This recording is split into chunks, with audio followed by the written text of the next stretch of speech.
Thank you, dear guests, fellow Armenians, ladies and gentlemen. It's a great pleasure to meet all of you here and discuss issues of mutual interest. This forum and this venue presents an opportunity for us to ask questions, identify problems, and come up with solutions that would enable better economic relations between Armenia and Switzerland. The first question we should answer is as follows. Where are we? Before we go into our vision of the future, we first need to take a step back, look at the path that our country has followed, and ask ourselves whether we want to keep walking down this road. Now Armenia stands at crossroads between economic prosperity and stagnation. Historic transformations have recently happened in Armenia. Non-violent Velvet People's Revolution held last spring led to the victory of democracy in our country. The snap parliamentarian elections held last December further strengthened democratic achievements. These fundamental changes are irreversible. They are based on the will of our people and the overwhelming consensus in our society. Today, our government has an unprecedented high level of legitimacy and public support. Based on this high-level public confidence, Armenian government adopted an ambitious reform agenda. As a result, the situation in Armenia already fundamentally differs from the one that we had before the revolution. In particular, the level of corruption has been drastically reduced. We have almost eradicated monopolies. Very serious measures have been taken to strengthen independent judiciary system and establish rule of law and a level playing field for all economic and political actors. Despite significant progress made in some crucial areas, such as ensuring market contestability and eliminating corruption in the public sector, there is still a vast amount of work to be done. Today, we have to complete another revolution, the economic revolution, in order to justify the trust and expectation of our people.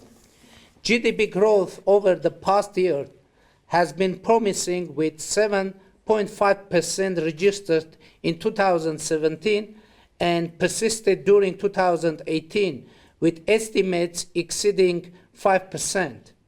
The foreign exchange rate of the Armenian currency and the inflation have remained stable, thus showing the resilience of our economy to both external and internal shocks. The export to GDP relation had topped 37% in 2017 and has continued with record-breaking numbers in 2018. Those promising trends, however, cannot be enough if we want to ensure Armenia's rightful place in the global economy. Assumedly, the second question is, where do we want to be? The cornerstone of our future growth will be an investment policy framework that drives productive job creation and export competitiveness.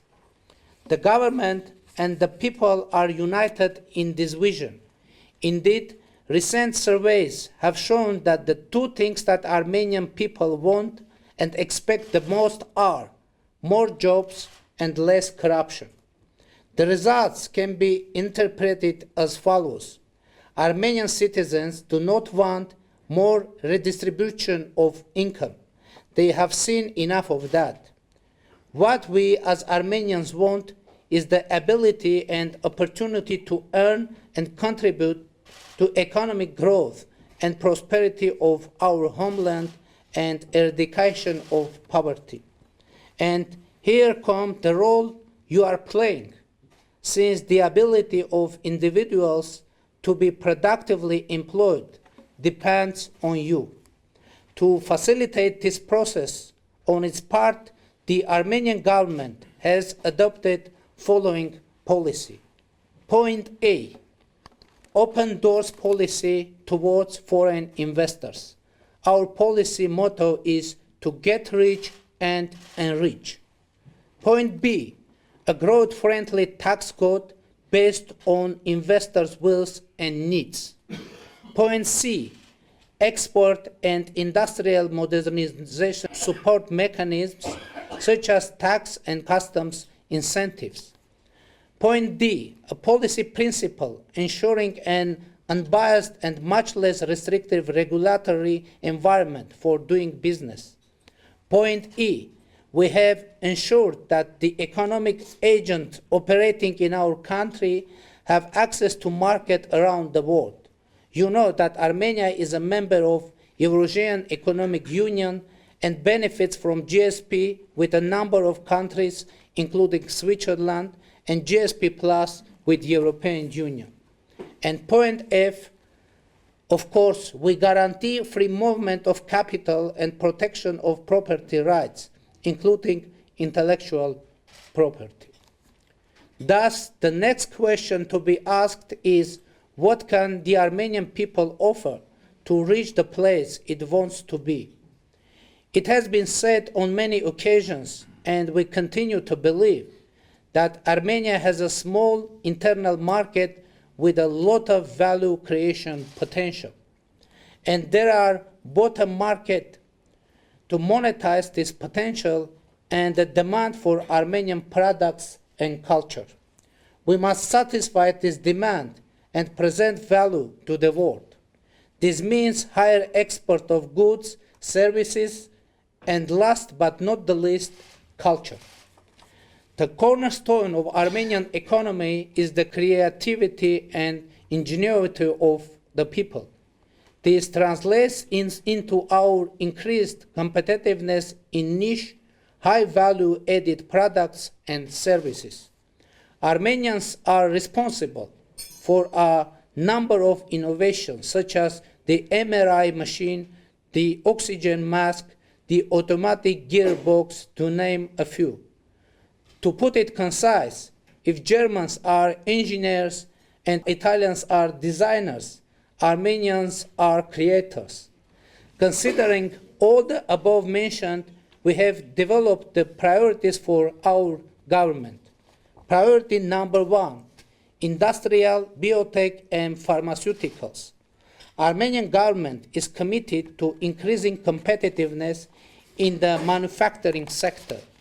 We will engage in constructive dialogue with businessmen across the sectors to identify the bottlenecks to competitiveness, where coordinated effort of the public and the private are needed. In order to be competitive, we must integrate innovative technologies into the industrial processes. High-tech will serve as the pillar of industrial development and inclusive growth. The industry is quite diverse, with competitive sectors ranging from textile and shoemaking to pharmacy, from biotech to finely crafted jewelry and watch cases. There are many great examples of successful investment leveraging the competitive advantages of Armenia. A number of those companies have grown from manufacturing to include R&D centers, with some exciting innovation in the pipeline. To ensure this, we are A, developing an industrial modernization toolkit. This may include creation of free economic zones to facilitate investment in pharmacy as well as high and biotech. B, establishing venues of dialogue between the government and the business community. C, supporting skill development and creation. The first targeted subsectors could be jewelry, diamond cutting, and watchmaking. D, ensuring business-friendly tax and regulatory environment. E. Supporting exporters through improved representation in external markets and removal of logistic bottlenecks. Armenia has great potential in high-tech and engineering fields. The government is committed to enhancing this potential through high-law doctrine. That is, enhancing the STEM subjects in schools and higher education institutions, as well as supporting creation and operation of centers and cultures of excellence such as TUMO. I am proud to announce that in 2018, TUMO has established a branch in Stepanakert and in Paris. Branches in Germany and Russia are on their way. With regard to the measures to develop IT sectors in Armenia, I would also like to mention that in October 2019, Armenia will host the 23rd World Congress of Information Technologies. Priority number 2, agriculture, processed food, and beverages. With around 15% of Armenia's economy being agriculture, we must pay special attention to this sector. The agro sector's future will rely on a mix of strong tradition and innovation. Integrating cutting-edge technologies into Armenia's agro sector will be a priority for our government. The organics and widespread use of intensive farming methods, such as drip irrigation, will spearhead the development of this sector. The tradition of winemaking plays a special role in our country. Armenia has over 6,000 years of winemaking experience, and the trends are continuing until today, with the winemaking sector growing at astonishing rate of almost 80% in 2017. Priority number 3, as already mentioned, Armenia has a lot to offer to the world. One of the crucial aspects is in the culture itself. And I think we all agree that the best way to learn about the culture is to dive into it headfirst. That's why Armenian tourist sector has been booming and still has tremendous potential for growth. Furthermore, growing tourism sector has the highest potential for improving economic situation in the regions, considering that there are lots of unique experiences situated outside of large cities.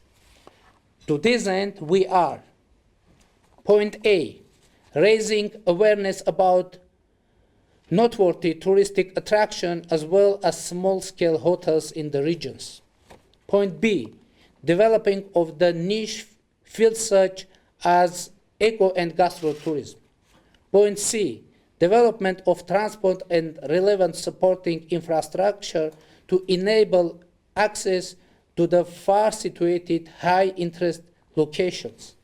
Point D, decreasing the financial and time cost of travel to, from, and within Armenia.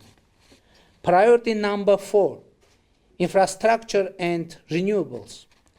To ensure free movement of people, skills, and knowledge across and within our borders, the government is going to embark on a long-term program to improve transport and quality infrastructure. The importance of diversification of electric power generation is an issue of extended attention in the international community. For Armenia, it is not only a question of economic need, but also strategic necessity. We see this as a question that can be resolved in the observable future, as Armenia has tremendous potential for renewable energy generation. In recent years, the field of solar power has seen rapid development, and Armenia is on the way to leverage its natural endowment to increase the share of solar power generation in electricity consumption. We know that we cannot address our infrastructure needs alone, We need the know-how and the resources of the private sector. Thus, the government is rolling out PPP legislation and procedures to enable effective cooperation between the private and public sectors. Dear friends, we could go on and on about the vision, strategic objectives, priorities, and concentrate attention of the government to be undertaken and addressed in the upcoming 5 years. However, those objectives can only be achieved through coordinated efforts on the government and our private and public partners, both within and outside of Armenia. The only fact which is not contestable is that Armenia will continue the upward trajectory of its development. We have the potential, we have opportunities, and we have the political will to become a regional economic player.